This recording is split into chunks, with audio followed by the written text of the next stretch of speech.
Será que a Bíblia nasceu de um trauma? Este é o 6º episódio de As Histórias da Bíblia, o podcast da Rádio Observador, em que deciframos o livro mais impresso e distribuído da história da humanidade, mas não necessariamente o mais lido. Eu sou o João Francisco Gomes, sou jornalista e escrevo sobre religião no Observador. Eu sou Francisco Martins, padre jesuíta e professor do Instituto Bíblico de Roma.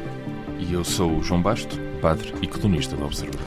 Todas as semanas, com a ajuda destes dois especialistas, vamos olhar para uma parte da Bíblia e percorrer este livro do início ao fim.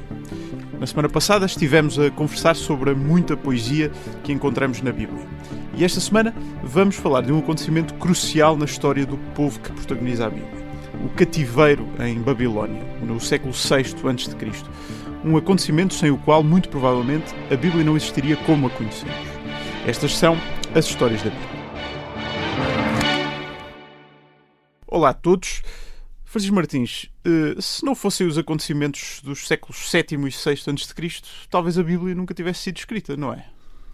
Sim, são estes acontecimentos que dão origem ao judaísmo como uma religião dotada de um livro, portanto, na expressão popular, uma religião do livro, embora esta expressão seja um bocadinho problemática. Então vamos lá tentar enquadrar os nossos ouvintes nestes acontecimentos históricos que são realmente bastante importantes para o processo de escrita e de compilação da Bíblia. Nós já falámos aqui sobre a monarquia em Israel e sobre como depois, no final do reinado de Salomão, o reino foi dividido em dois, portanto Israel a norte e Judá a sul. Estávamos ali depois do ano 1000 a.C., sensivelmente falando.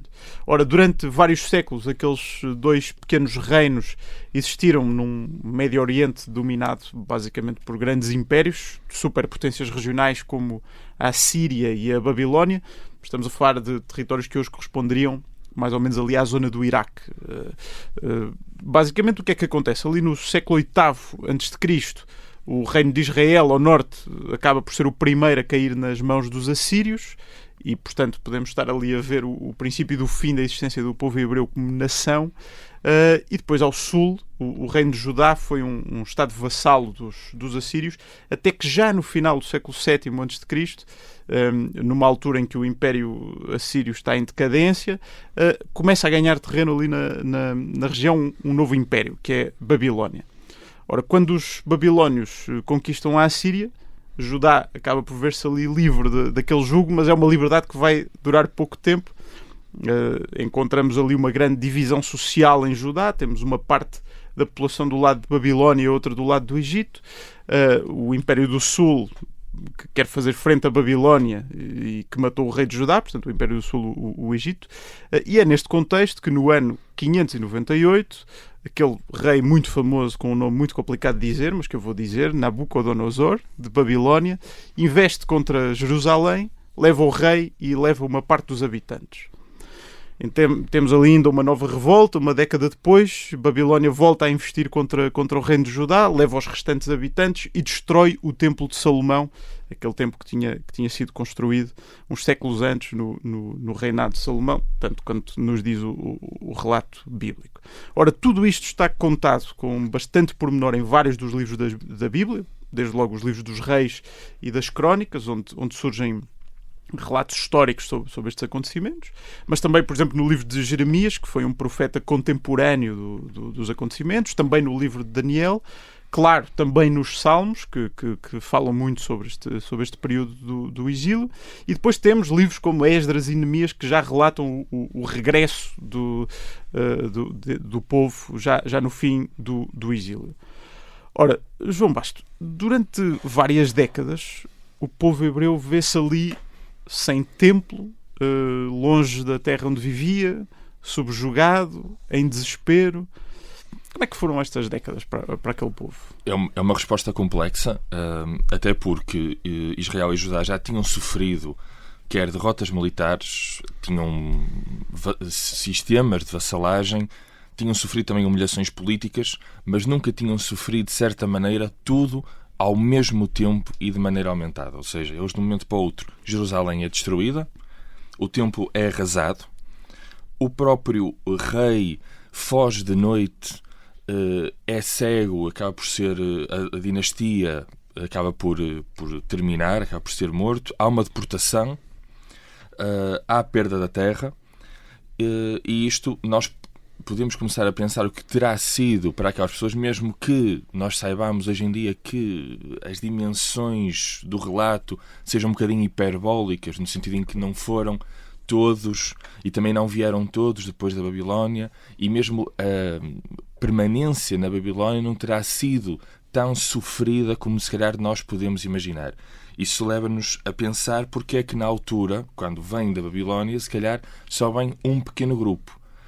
A permanência da Babilónia levou a que muitas destas pessoas se assimilassem com os babilónios, até com algum fundamento religioso. O profeta Jeremias, no capítulo 29, faz até uma certa apologética desta assimilação. E como é que nós sabemos isto? Porque nós percebemos que eles pagam impostos, compram terrenos, têm casamentos mistos, mas claramente na mentalidade e na memória judaica este evento foi tido claramente como um trauma, e foi evidentemente um trauma, por muito que depois, no exílio, as coisas que nós lemos na Bíblia tenham uma dimensão de hipérbole face aos dados históricos. Mas é verdade que há ali um desejo de regresso, não é? É célebre aquela lamentação do Salmo 137, junto aos rios da Babilónia, ali mesmo nos sentámos e chorámos ao lembrarmos de Sião. Que, aliás, deu uma grande música, On the Rivers of Babylon. Exato, não sei se este é o momento em que podemos cantar um bocadinho. Não sei se podemos cantar. By the Rivers of Babylon.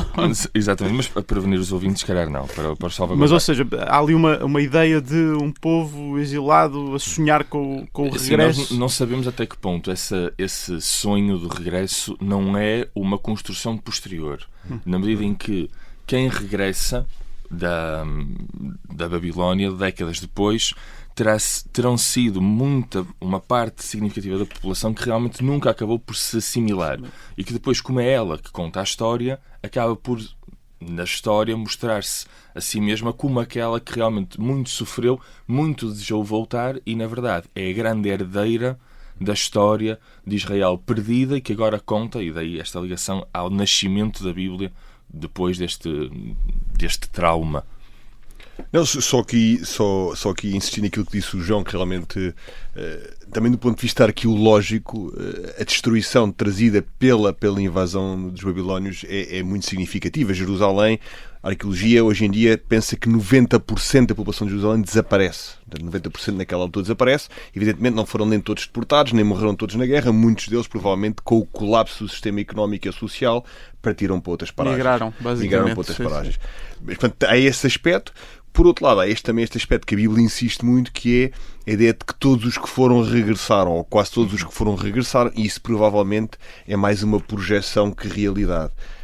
Nós temos consciência também, através da arqueologia, que o número daqueles que regressaram é relativamente diminuto. E não de uma só vez, não é? E não de uma só vez, claro. Eu tenho aqui um número apontado, não sei se o Francisco confirma, estamos a falar de se calhar 4 mil pessoas a regressar e não 42 mil, como às vezes parece registado. Não sei. Não posso confirmar porque não estava lá na altura para fazer a contagem, mas é uma estimativa possível. Mas então vamos lá perceber, talvez a pergunta que eu tenha feito no início seja um pouco exagerada, no sentido em que não se pode dizer que não existiria Bíblia se não tivesse existido o exílio em Babilónia, mas a verdade é que este período de desenraizamento, digamos assim, foi muito importante para a produção dos textos bíblicos, não é? Ou seja, mesmo até dos textos que se referem ao passado, o Gênesis, etc. Todos esses textos fundadores têm aqui um eco qualquer pós-exílio. Sim, este é um momento de grande crise nacional, este momento do exílio do século VI a.C., portanto, perda da terra, o João já o disse, desintegração política total, o rei acaba por ser conduzido a Babilónia de forma humilhante, a dispersão do povo de Israel, portanto uma crise identitária de um nível único na experiência do povo de Israel, do povo hebreu, e de alguma forma Israel podia ter seguido o caminho de todos os povos da antiguidade que desapareceram.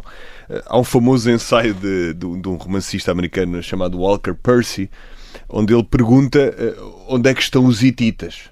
Ele diz assim: nós tomamos como normal encontrar um judeu em Nova Iorque, em Paris, em Roma, mas ele pergunta porque é que os hebreus não desapareceram como todos os outros povos antigos, e ele pergunta onde é que posso encontrar um hitita em Nova Iorque? E nós podemos perguntar onde é que posso encontrar um hitita em Lisboa? Na Rádio Observador haverá hititas. Talvez haja hititas na Rádio Observador. Portanto, esta ideia que esta crise identitária podia ter levado ao desaparecimento de Israel. E a resposta do povo, deste conjunto de escribas, é muito original. Cria uma biblioteca de livros que define a identidade do povo a partir da sua relação com Yahvé, com o seu Deus. Portanto, uma espécie de pátria portátil, já falámos aqui disto, que preserva e que alimenta a pertença mútua e a própria ideia de povo. E, portanto, quase todo o Antigo Testamento começou a ser editado para vir a formar uma Bíblia depois do exílio. Até porque há um aspecto que parece relativamente importante, porque no judaísmo da altura o templo era uma realidade importantíssima para os judeus, porque o templo era diferente das sinagogas, por exemplo, que existiam nos vários sítios do templo, havia em Jerusalém, e era fundamental. E nesta altura os babilónios destroem o templo e, portanto, os judeus veem-se ali sem aquele elemento central da sua fé. Aliás, o templo, só para dizer isto, o templo, por exemplo, onde estaria a arca original com as tábuas dos 10 mandamentos trazidos por Moisés, por exemplo, há ali uma destruição também de um património que era importante para os judeus. Isso é curioso, porque é esta destruição do primeiro templo, que nós chamamos o primeiro templo em 586 a.C., que provoca realmente o surgir da Bíblia como uma espécie de pátria portátil. E é curioso que mesmo depois da reconstrução do templo, do chamado Segundo Templo, que depois virá a ser destruído pelos romanos no ano 70 depois de Cristo, mesmo a reconstrução do Segundo Templo não levou à eliminação da Bíblia como um património comum e central para a identidade do povo. Em grande medida também porquê? Porque já começa a haver muitos judeus que não moram na terra. E, portanto, é muito mais fácil criar uma ideia de pertença a partir de tradições escritas partilhadas entre todas estas pessoas do que só uma ligação muito remota a um templo que está a mais de 3.000 km de distância. E a ideia de desejo de regresso, de voltar a Sião, ao templo, a Jerusalém, nós já falámos um pouco disso desde o início deste podcast, desde do segundo episódio, em que falamos da ideia da expulsão do paraíso e depois a tentativa do regresso, a fuga do Egito, tentar libertar-se do opressor. Aqui também esta ideia de busca de um regresso acaba por se manter ao longo dos séculos, ao longo dos milénios, até aos dias de hoje, como uma marca importante da identidade judaica.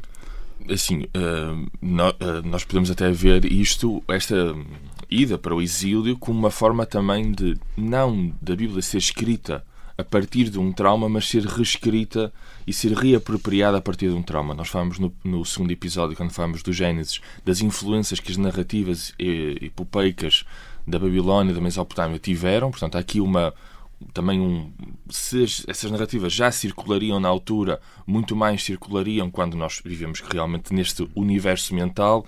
Não falaremos, por exemplo, da questão dos próprios anjos, que tenham aqui uma grande influência, que é do Império Assírio, que é na zona da Babilónia.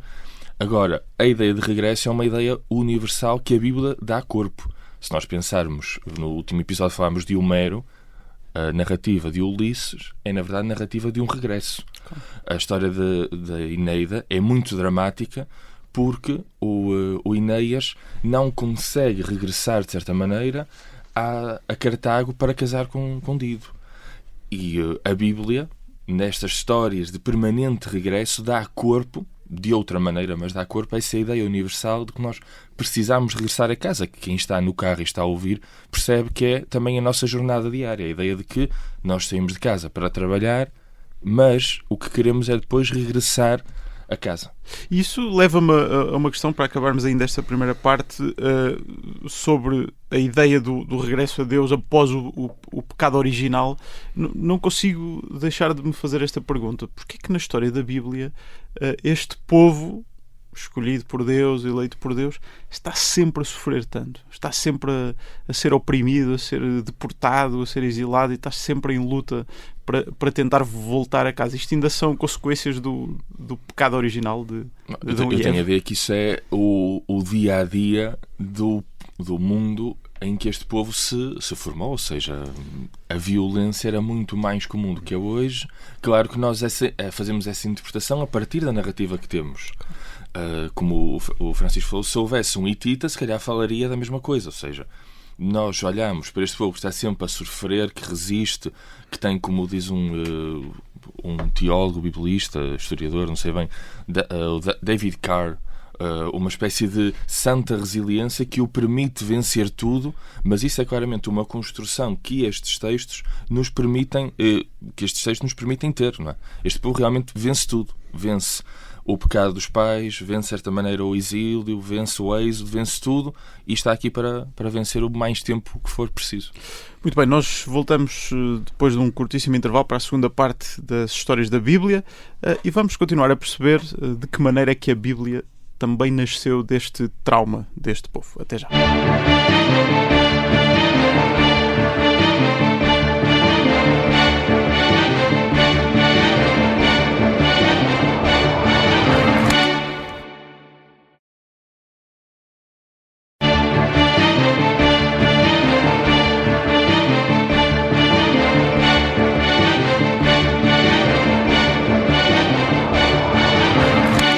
Segunda parte de As Histórias da Bíblia, com os padres João Basto e Francisco Martins. Esta semana estamos a conversar sobre o cativeiro em Babilónia, o exílio, um acontecimento vital para a história da Bíblia. Francisco Martins, nós há pouco falámos um bocadinho sobre como este episódio foi fundamental para que o povo hebreu começasse a registar as suas histórias, o seu passado. Queria que continuássemos a falar um bocadinho sobre isto. A partir deste período histórico podemos ler muito daquilo que acontece, estou a fazer as aspas com os dedos, ou seja, aquilo que no texto bíblico surge narrado antes do exílio tem de ser lido à luz desta experiência de cativeiro. Estou a lembrar-me do êxodo, por exemplo, a ideia de um povo que quer a liberdade, ou seja, a experiência do exílio pode influenciar a escrita de um passado histórico em que o povo era sistematicamente oprimido e se procurava libertar.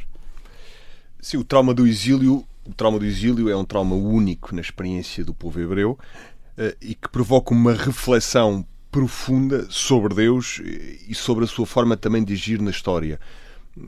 Este povo, na altura em que os assírios, por volta do ano 700, invadiram a região ali de Judá e de Jerusalém e praticamente destruíram uma grande parte do reino e praticamente iam conquistar Jerusalém, isto na época do profeta Isaías, e depois Jerusalém foi quase miraculosamente salva. Isto provocou uma espécie de entusiasmo a dizer, não, Jerusalém nunca será destruída, o nosso Deus Yahvé manterá sempre garante aqui a garante a segurança, venham os assírios, venha quem vier, babilónicos, quem vier o Egito, isto será sempre mantido. Obviamente, os acontecimentos de 586 a.C. provaram que esta tese era errada, era exagerada, e isto provoca uma reflexão sobre quem é o nosso Deus, como é que ele age na história. É um Deus derrotado, no fundo, porque essa seria a pergunta imediata. Isto é um Deus derrotado? É melhor trocarmos de Deus? O que é que faremos agora? E a reflexão que provoca é uma reflexão muito diferente. É uma reflexão no sentido de pensar sobre este Deus a um outro patamar, como um Deus universal. De qualquer forma, este trauma acaba, como tu estavas a sugerir, por colorir toda a memória coletiva do povo hebreu. Também de acontecimentos como o êxodo e todos os acontecimentos de opressão no passado e também, de alguma forma, no futuro em relação ao exílio. Isto é, de alguma forma, sempre que o povo se encontra numa situação de opressão, esta memória coletiva do trauma do exílio é reativada e permite ao povo reviver e, ao mesmo tempo, olhar com esperança para o dia seguinte. Contribui também para exaltar um bocadinho. Por exemplo, nós falámos, no episódio do êxodo, falámos de um aspecto interessante que é, não temos a certeza se foram assim tantos os que fugiram para o deserto, etc. Ou seja, de repente surge a necessidade de contar aquela história como um feito grandioso de libertação atribuído a Deus. Exatamente, tem a ver com esta redescoberta de quem é Deus e da sua função como salvador do seu povo através da história em qualquer um dos acontecimentos vividos pelo povo. Portanto, num certo sentido, é possível dizer que a Bíblia, como livro, nasce em resposta a um trauma coletivo, uma resposta multifacetada, muito complexa, que finalmente dá a última palavra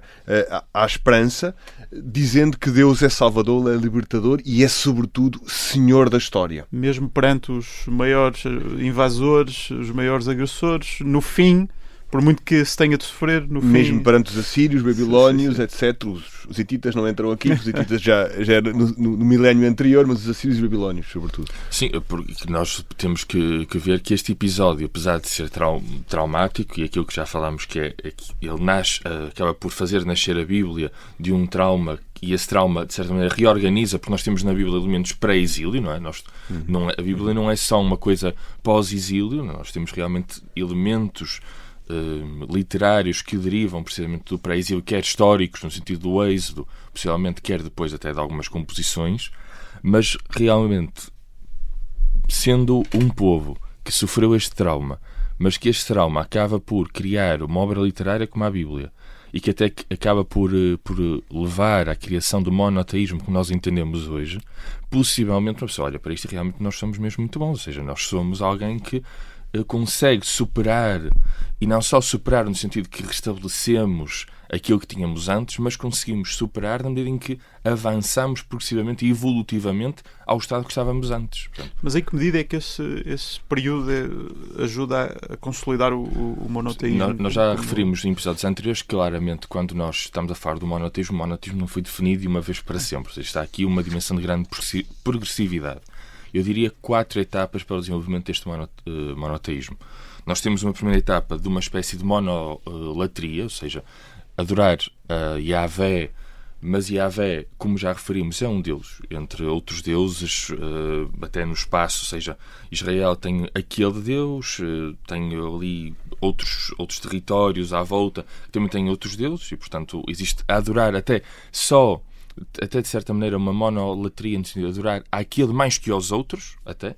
Admitimos que há muitos, mas este é o nosso. Este é o nosso, e até mesmo o nosso contexto existem outros, mas eu adoro a este mais que a todos os outros. Posteriormente, isto nós percebemos até em alguns contextos bíblicos. Posteriormente nós temos, com o estabelecimento, como falámos em episódios anteriores, de uma unidade política, de uma espécie de centralização, e com as profecias isto vai acelerar. Vai se tornar cada vez mais evidente um caminho para a relação com o Yahvé de maneira exclusiva. Temos depois um terceiro momento que é, como já falámos, a questão da Assíria.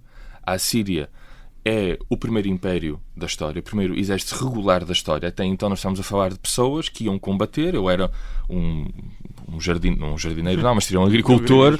Depois em outubro... Pegava no ancinho. Até outubro pegava no ancinho.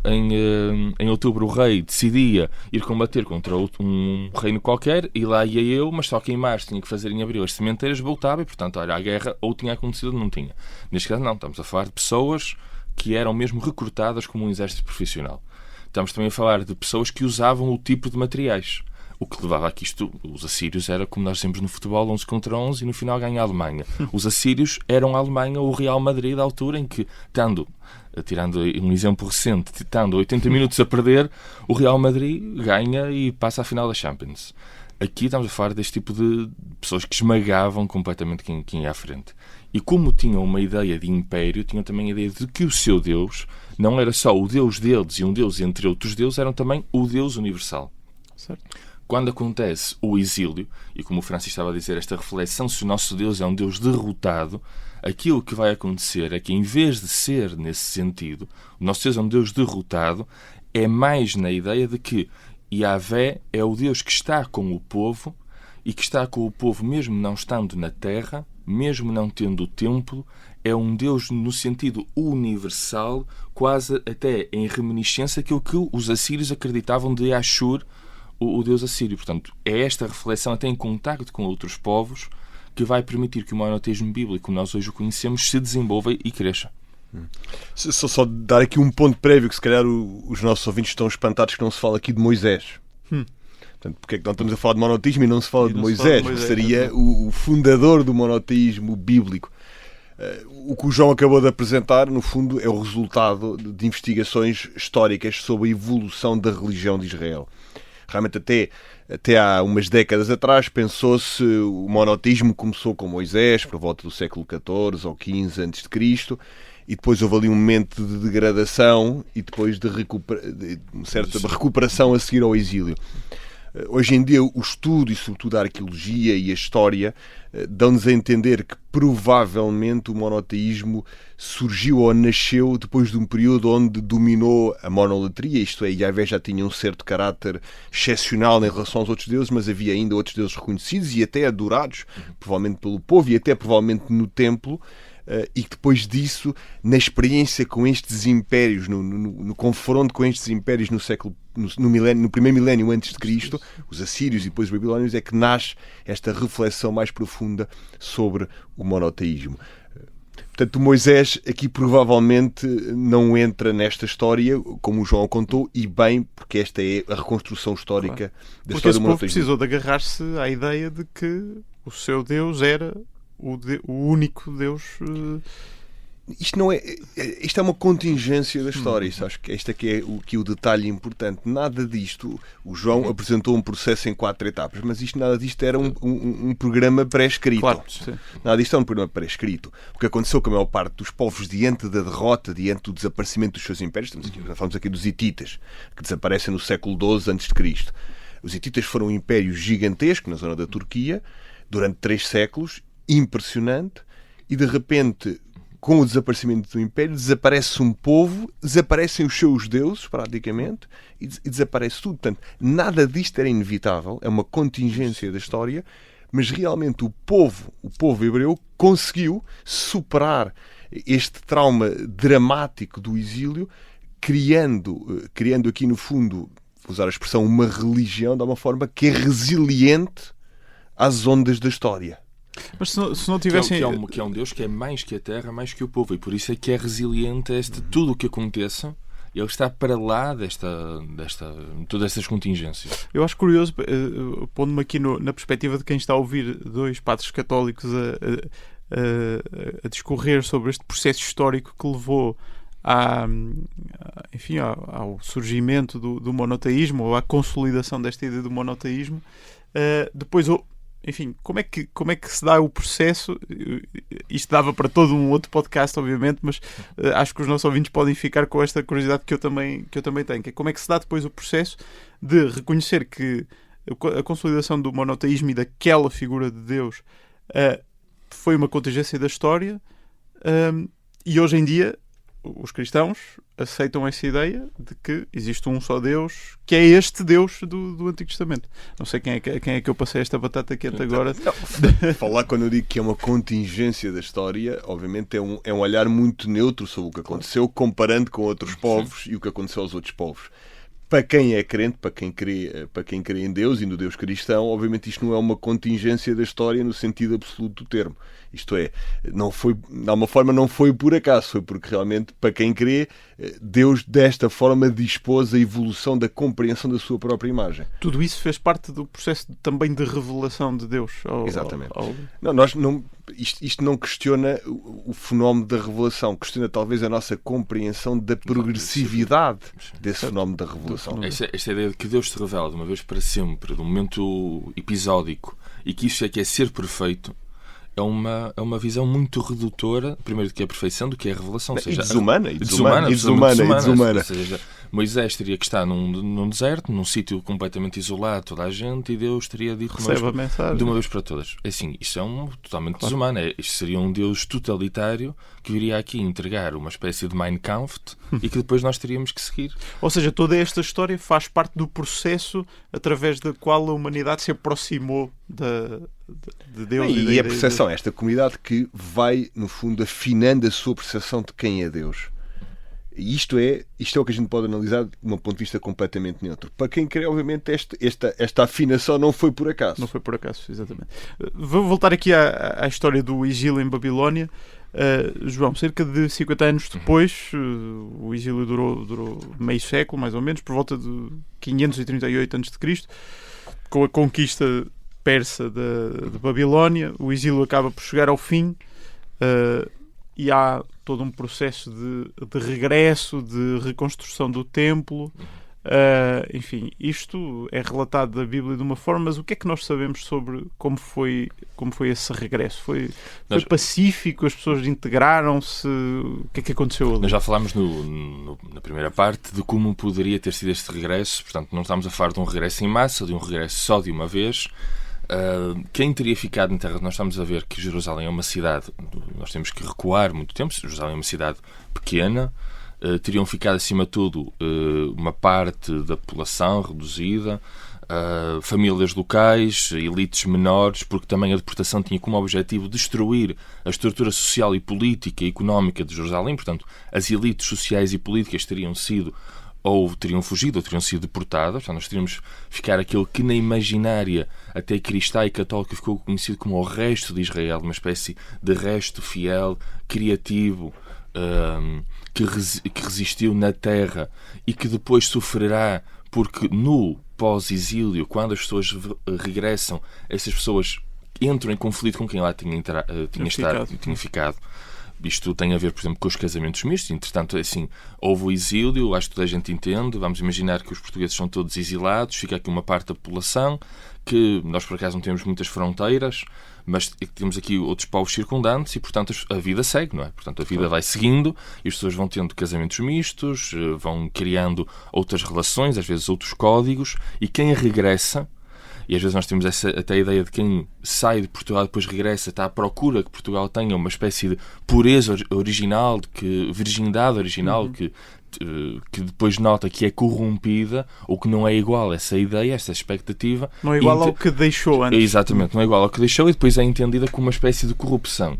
E aquilo que nós imaginamos é que estas pessoas, ao regressar, poderão ter visto naqueles que ficaram uma espécie de corrupção ou uma espécie de desalinhamento face, por exemplo, até à questão da centralidade do Templo de Jerusalém, que não era propriamente dominante no século V, mas que só porque era até, por exemplo, uma espécie de exemplo da Samaria, do Templo de Gorazim, e que isto também irá criar uma espécie de divisão posteriormente, que será muito lenta, esta ideia de que o povo chega e depois aquilo começa a florescer, até biblicamente não é, textualmente não é verdade, e portanto o regresso cria aqui um conjunto de conflitos, até depois na forma como a história da Bíblia será contada. E já agora, Francisco, ajuda-nos a perceber só muito sinteticamente a que livros da Bíblia é que estamos a falar, que relatos bíblicos é que estamos a falar que nos ajudam a compreender este momento histórico? O regresso. Não só o regresso, mas também, ou seja, todo este processo desde o exílio até o livro dos Reis e o livro das Crónicas contam os acontecimentos concretos, isto é, sobretudo os acontecimentos da destruição, como é que se chega à destruição de Jerusalém às mãos dos babilónios. E depois os livros de Esdras e Neemias contam historicamente o regresso. Isto é, contam o regresso do povo, a reconstrução das muralhas da cidade, a reconstrução do templo, etc. Coisas muito diminutas. Não estamos aqui a falar de um templo muito grande. Provavelmente era uma coisa mesmo muito pequenina. Esse já vai ser o templo, por exemplo, onde Jesus há de... Não vai ser, porque Jesus ainda vai... O Herodes vai reconstruir o templo de forma gigantesca, grandiosa. Mas aqui é um templo muito humilde, este segundo templo ao seu início, antes da época de Jesus. Depois temos outros livros que falam sobre isto, além dos Salmos. Temos o livro de Jeremias, que basicamente é um livro que nos dá um acesso quase direto ao que está a acontecer nas últimas décadas, últimas horas de Jerusalém antes da queda da cidade. E depois temos outros profetas que nos falam também do regresso. O profeta Ageu, que é menos conhecido provavelmente, e Zacarias falam do regresso e da reconstrução de Jerusalém. Portanto, todos esses livros falam deste universo do exílio e do regresso do exílio. Em muitos livros do Antigo Testamento encontramos isso. É curioso que o nome Babilónia há de voltar a aparecer na Bíblia. É célebre referência, por exemplo, no Apocalipse.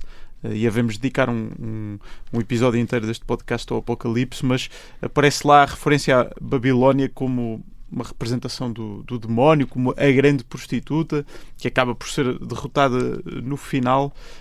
Ou seja, esta ideia de uma Babilónia que fica como representação do grande inimigo do povo de Israel significa que realmente a memória do exílio, o trauma do exílio, vai permanecer durante toda a história da Bíblia, até já para o Novo Testamento. Sim, o trauma do exílio modela, ou vai moldar, mais modelar, molda a Bíblia e o judaísmo e depois também o cristianismo, basta pensar que ainda hoje, por exemplo, no calendário litúrgico judaico, há um dia onde se lê o livro das Lamentações, que fala sobre a destruição de Jerusalém, em particular a destruição do templo, e todos os anos se faz este jejum em nome da destruição do templo e se lê o livro. Portanto, vai marcar completamente a história do judaísmo e do cristianismo. E a Babilónia, tal como os assírios, tal como o Egito, vão tornar-se uma espécie de símbolos da perversidade dos impérios, da sua arrogância e brutalidade. Por isso é que aparecem, por exemplo, no livro do Apocalipse. No fundo, a Bíblia é um livro de um povo que acredita num Deus profundamente anti-imperialista. Eu sei que isto talvez nos surpreenda, mas a Bíblia, no fundo, é um texto escrito a partir da perspectiva das vítimas. Eu sei que depois a história da Igreja nem sempre confirmou esta recepção, nem sempre confirmou esta ideia anti-imperialista, mas a Bíblia é um livro profundamente anti-imperialista nesse sentido. Não só os profetas, mas também livros concretos. Professor, quase a chegar ao fim deste episódio, mas queria ainda fazer uma última pergunta ao João sobre o modo como este acontecimento também marcou ao longo da história a teologia cristã. Já falámos muito daquela ideia de ciclos de regresso desde o pecado original, esta ideia de que as coisas ainda vão piorar antes de melhorar. Por exemplo, com Jesus Cristo e com a ideia da ressurreição, vamos voltar a ver esta ideia de um ciclo, de um regresso, de uma esperança, de uma libertação.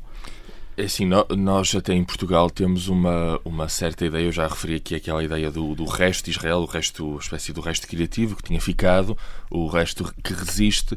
Nós vamos ter um bocadinho uma reminiscência desta ideia de resto, por exemplo, nos anos 60, 70 em Portugal, com a espécie de um conjunto de movimentos católicos, que irá ter a ideia de que o catolicismo é uma espécie de herdeira do resto de Israel. E mesmo dentro do discurso intra-igreja, sempre quando se quer falar de uma espécie de ideia de renovação, de perspectiva futura, fala sempre da mesma maneira que o resto de Israel foi fiel, que foi criativo, que nananana. Nós também agora, a partir de agora, precisamos fazer uma espécie de reminiscência desse episódio do exílio. Precisamos fazer uma espécie de lavagem, de rememória e reorganização através dessas, como aconteceu, aliás, nessa experiência do exílio. Uma experiência que ajuda a moldar a esperança cristã. Sim, e até a prática pastoral no catolicismo. Muito bem, chegamos ao fim do 6º episódio de As Histórias da Bíblia e no próximo vai ser o último sobre o Antigo Testamento. Vamos falar sobre um conjunto de figuras muito importantes na Bíblia, os profetas. Será que são homens escolhidos por Deus ou loucos que dizem que adivinham o futuro? Vamos saber na próxima semana. Até lá.